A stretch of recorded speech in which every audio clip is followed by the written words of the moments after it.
Hi and welcome to the Journalism Salute. I'm Mark Simon. In each episode, we'll talk to or about an interesting person or organization related to journalism. The intent is to show that journalists are not the enemy of the people. Thank you for listening.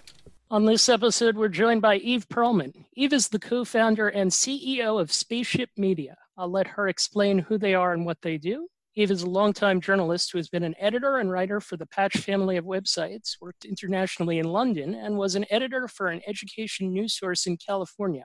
I highly recommend watching her TED Talk. I got steered to this company by listening to a podcast interview with Jeff Jarvis, another journalist. First thing that I would ask, I'm fascinated by the origin of the organization, starting with the name. Why is it named Spaceship Media? Hey, Marco. Well, thank you for having me on. It's a delight. And thank you for that nice intro. You are not the first person to ask about the name. We came up with it by a whole lot of back and forth, thinking about what would be notable, what would be memorable, what would be, I don't know, for lack of a better term, invite curiosity and wonder.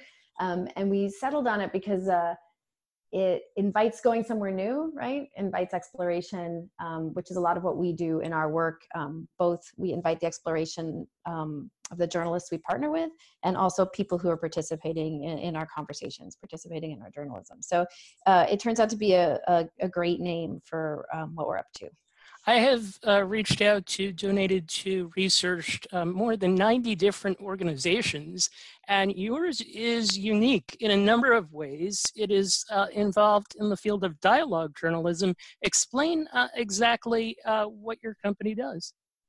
I will do that, and I will urge you to interrupt me or redirect me if you want, because I can go on and on and on about this. It's been a labor of love and a lot of joy.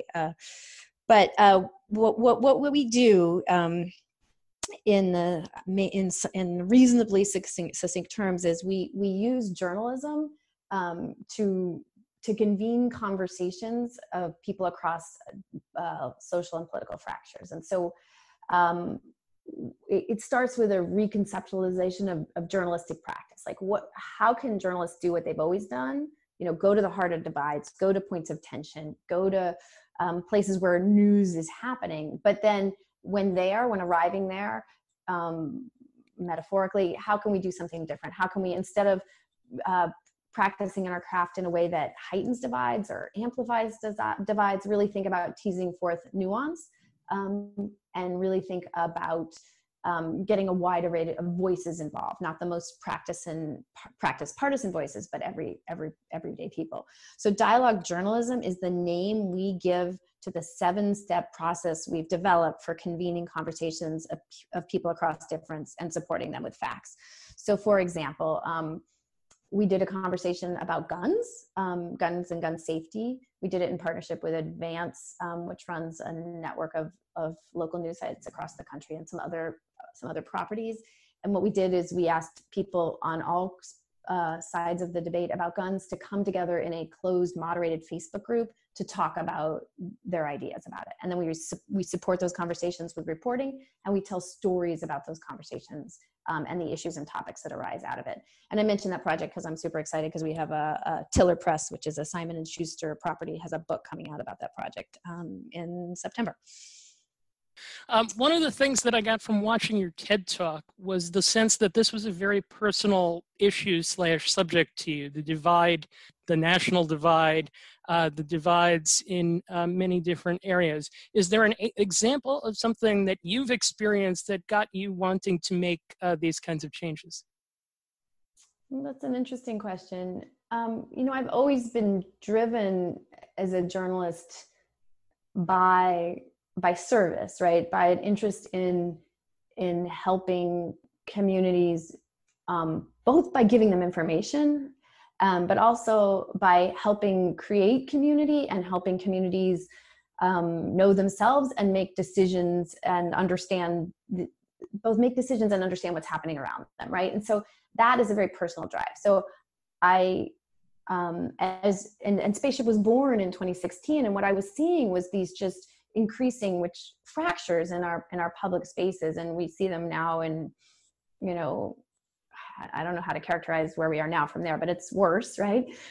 And so it is this personal mission to think about what can I, as a person who has these skills in listening, has these skills in information vetting, has these skills in holding community, how can I support the fabric of our democracy? How can I support the public square, right?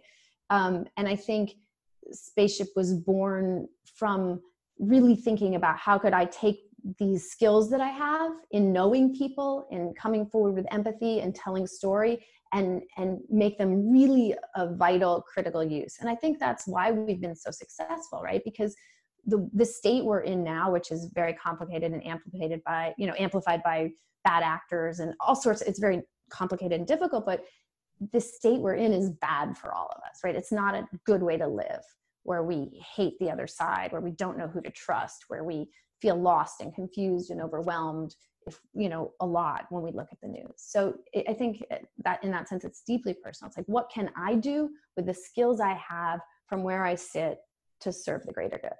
What was I know that you started this up with someone else originally. What was the startup process for it like? Yeah, it was super interesting. I mean, it came really from us having this sense of what would we do if we could do anything, right?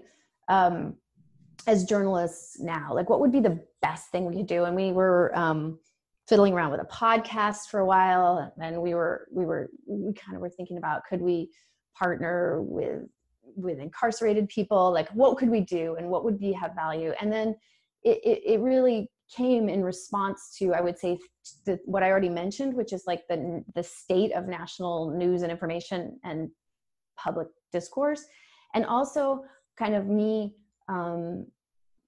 thinking about how I'd always felt at odds with some of the ways that journalists are supposed to practice their craft. Like, I always knew I had bias.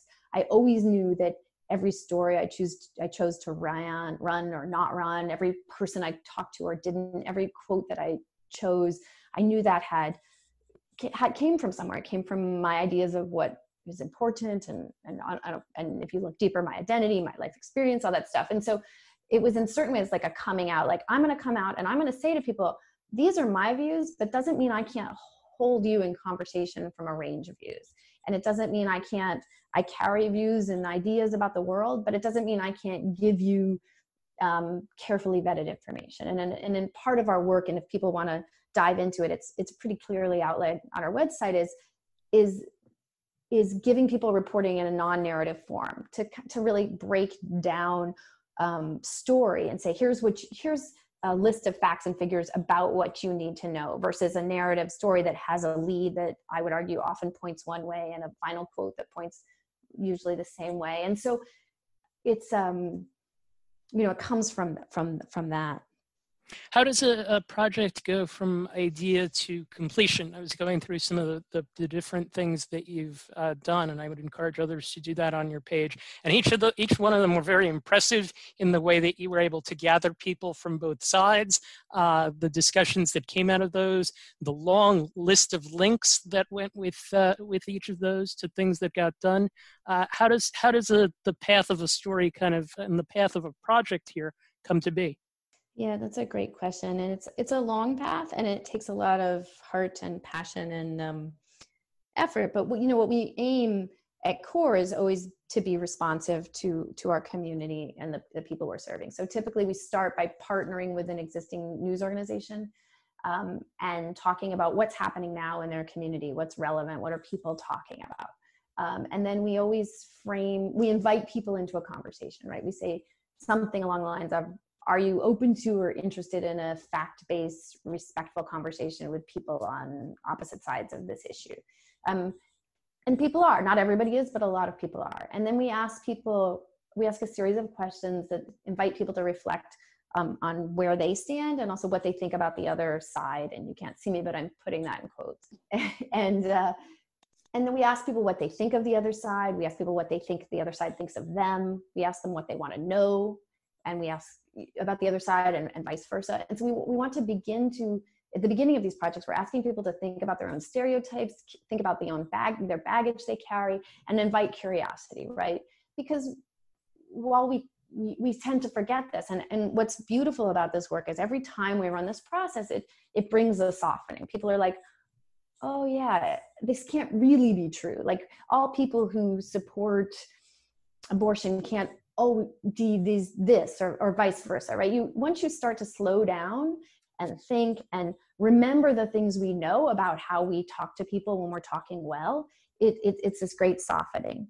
And then usually these projects have run on Facebook, not always, and more they're not, but we do a month-long closed, carefully moderated, carefully supported conversation in partnership with a news organization. And then we tell stories about the conversation, which we think is newsworthy, and also just about the things that arise. Like, so if people are talking about a particular issue, that becomes the backbone for story.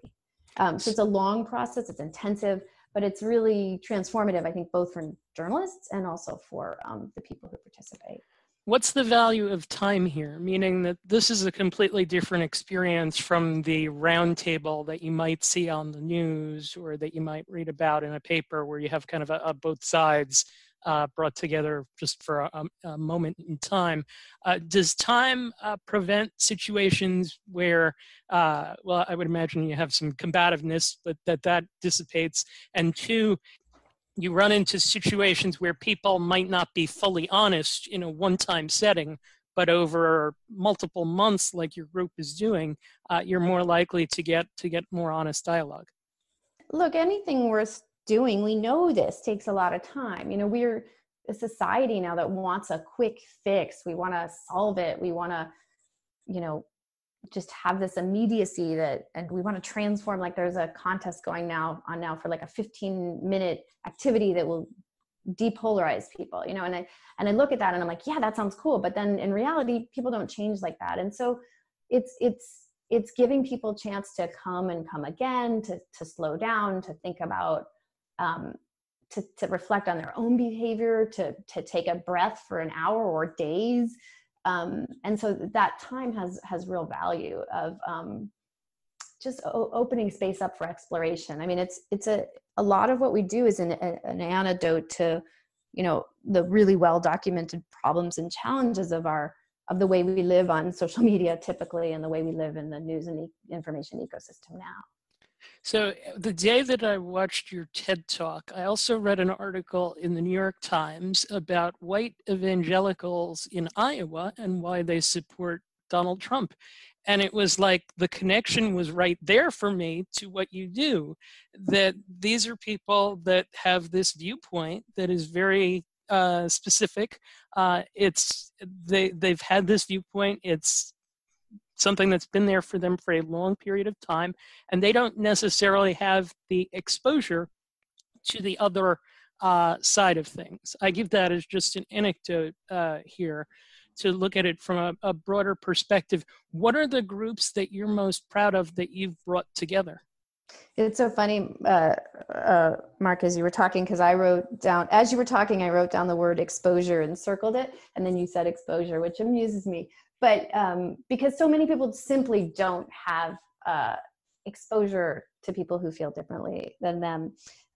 You asked me about my favorite projects. I don't know that I have a favorite project, but the thing that I feel most lucky to be a part of is and this sounds very non-journalistic and kind of hokey, but the ways in which I've grown doing this work, and the ways in which people in communities that I've worked with have grown doing this work, and also the way journalists have grown doing this work. It's like, I think a lot about extension of empathy and kind of pushing towards the edge of what is familiar, what I consider right, what I consider normal, and trying to really imagine life for other people and what their ideas and values and stresses and dreams are about.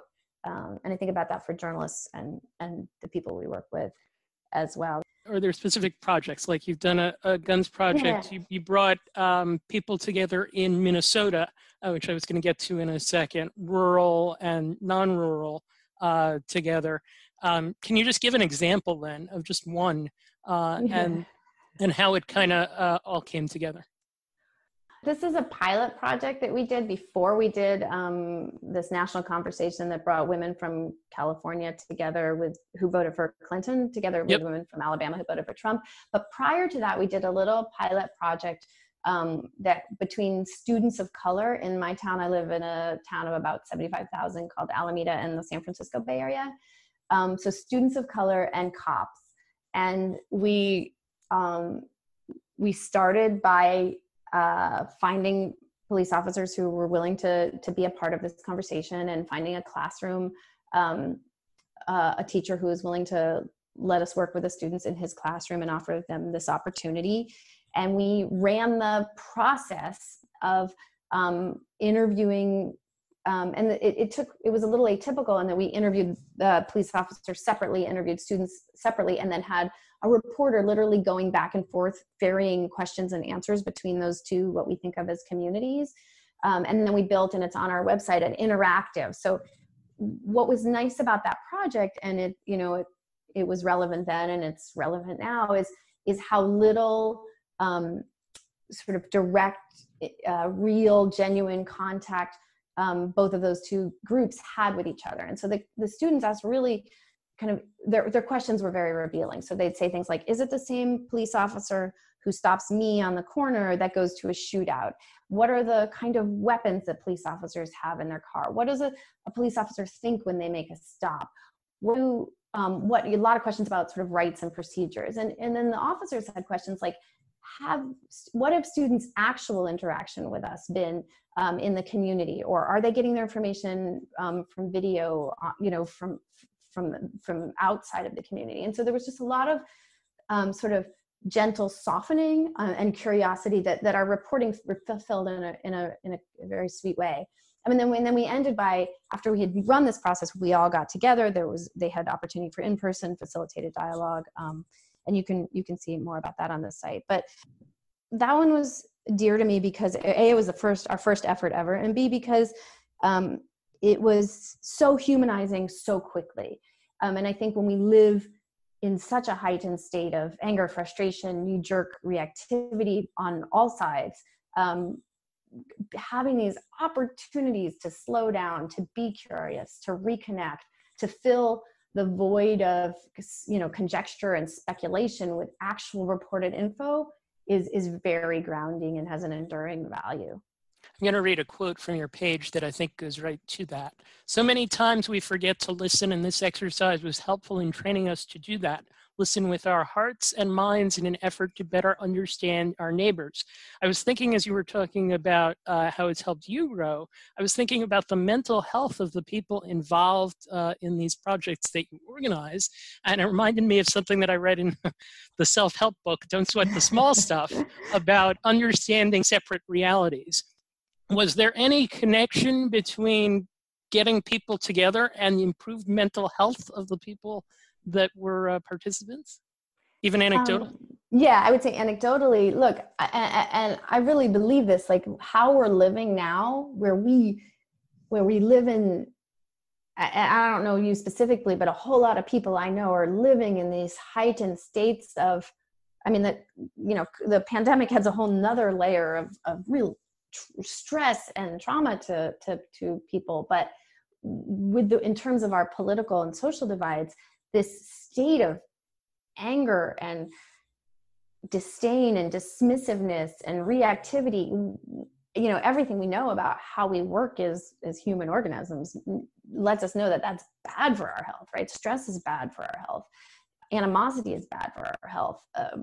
Thinking the worst is bad for our health. And so it's very clear that it feels better. I mean, we know this from our life experience. If we're having a tension with a roommate or tension with a partner or tension with a child, when we can find a way to resolve it, when we can find a way to kind of settle and know that we don't agree necessarily, but that we're not vilifying one another, it feels so much better. I mean, I find it just fascinating, and again that like the core things we know about being human, about being a coworker, about being a parent, about being in a relationship, we somehow forget when we take to the political arena.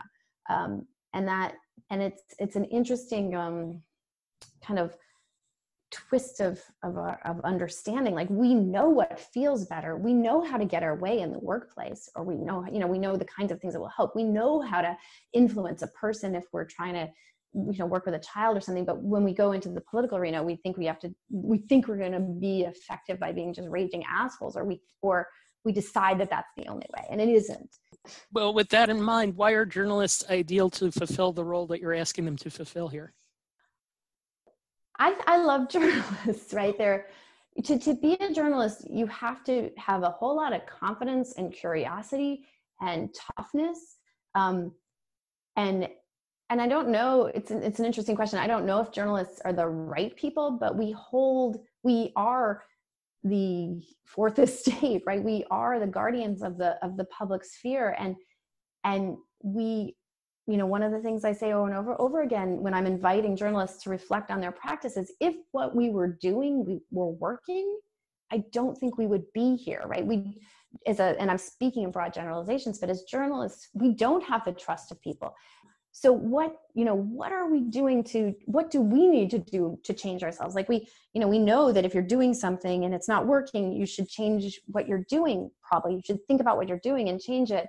But again, we forget that, we have journalists doubling down on facts matter, trust me. But what we know about trust is that, relationships come before trust. I don't trust you because you say you should. In fact, I wouldn't be smart to. I trust you because, if you're like, when I was a local journalist, I showed up again and again and again. And I said, yeah, whoops, I made a mistake. Thank you. Or yes, I should report that. Or yes, that's important. Or, you build a relationship over time. And so I don't know that journalists are the right person, but what I do know is that we're in sort of a slow moving, long-term crisis around information and journalism and public square. And journalists are at the heart of that. So what to do to fix it?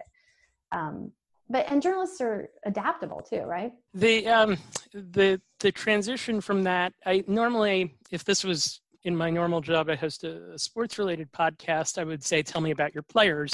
In this case, I'm going to say, tell me about your staff, not necessarily who they are, but the traits that they have that make them good at their job. I struggle to find people who have a really wide skill set, right? So there's who have sort of the core basic skills of journalism, which is like very serious attention to detail, good research, good writing, the utmost integrity, a real commitment to accuracy and parsing detail. And then this, what is typically just thought of as softer skills, this like wide open empathy and awareness of themselves and what kind of biases and ideas they bring to the table. And so it's a very interesting and complicated skill set, right? And more I'm diversifying. So like I have people who moderate conversations who are separate from the reporters who are reporting into conversation. Although I'm always on the lookout, and this is not a plug, for people who are really interested in the work and who see all the ways that it interconnects. And how is your group funded?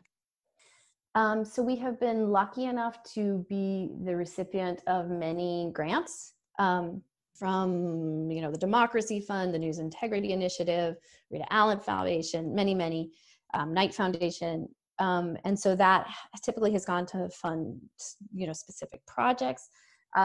We also do increasingly a lot of consulting, helping journalistic organizations think about what kind of work they want to do in their newsrooms and how they can take some or all of the principles of our work into specific projects. So we work with, we're working down in Alabama with the Alabama Media Group, with a group of all women talking about social and political change. And so there we do a lot of moderation support and helping them think about that conversation in relation to their reporting and that conversation in relation to their community. So it's been a mix, and it's, as anyone who's in journalism or social good work news, ongoing scramble. And certainly during the pandemic, that poses even more challenges as far as trying. How much of a split is there for you between trying to get funding and trying to work on the editorial side? It changes. Like, we'll have a big push and get some funding for some work, and then we'll do the work and then there'll be another push. I am actually really thinking about, right when the pandemic hit, I framed up a pitch for a conversation around COVID, specifically, helping people make choices related to their safety. And I now have held on that, but I think coming after the election, we'll begin fundraising in earnest for really thinking about people's safety in relation to information and disinformation. So to answer your question, it's a scramble, and it's also, I feel really lucky because I am able to do work that I think makes the most sense possible. And I think that's all any of us can wish for. Another quote, this one from Elizabeth Dunbar of Minnesota Public Radio, who worked with your group on a project. "My whole reason for becoming a journalist was to provide people with information they could use to improve their lives and make their communities better. I wasn't convinced my reporting on the environment was having any impact." That was why she turned to dialogue journalism, the work that you do. Are you going to, you kind of alluded to what you're working on for the future. Are you going to try to, I don't want to say like franchise the approach, but are you trying to encourage others to pursue this sort of thing? Yeah, I mean, I think, we definitely offer news organizations training around moderation, around, difficult conversations. We offer newsrooms training around how to do a full-scale conversation. So that, that's all there. I, being me, always want to do like the next hard thing. And so I'm super interested in misinformation and disinformation right now. Yep. I'm looking forward to doing a project in partnership with ASU's News Collab, which does a whole lot of really innovative things in journalism, and they have a course on helping older adults identify news and information, and we're going to host a conversation in conjunction with them around helping people build those skills. So how do we vet what we see, and how do we make sure what we share is accurate, and how do we, all those things that are, I mess up sometimes, and this is my ecosystem, and so I'm really interested in helping people figure out how to operate more successfully in a really fractured and difficult social and interpersonal world around news. So we'll see where that takes me. That takes me to the last portion of the interview, which I call the Pay It Forward segment. Two parts to this. One, is there a piece of advice that you would like to provide to aspiring journalists, like an overarching kind of theme? Yeah, and this is like, it ran through my head, my answer to you, but then I think it's true, which is I have been successful when I trust my gut just against all odds. And I have floundered when I compromise it, when I don't, when I soften something for all the various reasons. So I know that is hard advice, but just really believe in yourself and trust your good instincts. Now, I actually thought you were going to go tell the chicken bone story that I heard in one of the other things that you. Yeah, no, that's well, now I feel like I need to tell it. Go ahead. This is my father's story, and he asks his mother why she's making chicken soup, and he asks, why does she break the chicken up before she puts it in the pot? And she says, I don't know, go ask your grandmother. And I'm going to get the generational parts wrong, but he goes up the generational chain, and then finally the answer is, I break the chicken up because the pot we had was too small. So basically the idea there is like, just because it's what you were told to do, just because it's what somebody did before you, doesn't mean it's still relevant, and doesn't mean it's the right thing. And I think that particularly holds true now with respect to journalism, because the world is so deeply, profoundly different than when there was one or two newspapers in your town and they came onto your porch in the morning or the afternoon, and there was, just a few voices of authority, and I'm putting it in quotation marks, it's just, you know, we are in a different way of being in relationship to knowledge and fact and reality. And so it is incumbent on us to act differently and act differently very quickly. Seems like good advice. Is there a journalism organization that you would like to salute? You know, there's a couple allies in the academic world that have been, you know, when Jeremy and I, who I co-founded Spaceship with, started doing this work, there were a bunch of people that extended their hands right away and helped a lot. And people have been doing what's called engagement journalism for a long time. And so up in Oregon, there's University of Oregon. They have a platform called Gather that brings together people who are doing engaged journalism. That's really nice. In New York, CUNY's Craig Newmark School is their social journalism school. Does a lot of innovative things, and we've hired a number of their students. And then down in Arizona is ASU's News Collab, and they've been tremendously supportive as well. I would urge people who are curious to go look at those places to see what kinds of things people are experimenting with around getting people the news and information they need to live. Eve Pearlman, thank you for taking the time to join us. It was a super pleasure. I appreciate your questions. I go back to the question that Eve asked at the beginning of the interview. What could we do if we could do anything? As journalists, we have a chance to make an impact and make a difference. I applaud any journalism organization that says, let's make an impact, let's make a difference, as Spaceship Media does. For more information, check out their website at spaceshipmedia.org. In particular, I recommend their About page and the 7 Steps to Dialogue Journalism. The Journalism Salute is dedicated to the memory of Dr. Robert Cole, known as Father Journalism at Trenton State College, the College of New Jersey. Dr. Cole impacted hundreds of students in his 33 years at the school. One of the most important things he taught them was to care deeply about their work. Thank you for listening to the Journalism Salute. Please let us know what you think of the show. You can find us on Twitter at JournalismPod, and you can email us at journalismsalute@gmail.com.